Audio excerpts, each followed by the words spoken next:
Hello bran, শুভ বিকাল। আমি এসেছি বাবার বাড়ি। তো বাবার বাড়িটা দেখাচ্ছি আপনাদেরকে। এটা মেন রোড, আর এটা বাবার বাড়ি। এটা দোকান, বাড়ির মধ্যে দোকান। এটা আমার বাবার বাড়ি, ভিতরটা আমি দেখাচ্ছি।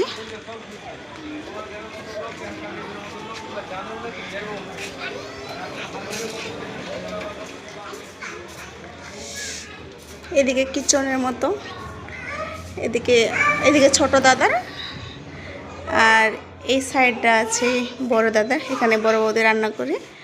এটা বড় বৌদির বাথরুম, এটা বাথরুম। এখানে আমার দাদি রান্না করে। আমার মা তো এখন বর্তমানে দিল্লি, এখানে নেই। তো আপনাদেরকে কেরম লাগলো আমার বাবার বাড়িটা অবশ্যই কমেন্টে বলো। অবশ্যই ভালো থাকো, টাটা। এটা হলো মেন গেট। এদের বাড়ি ছাগল অনেক।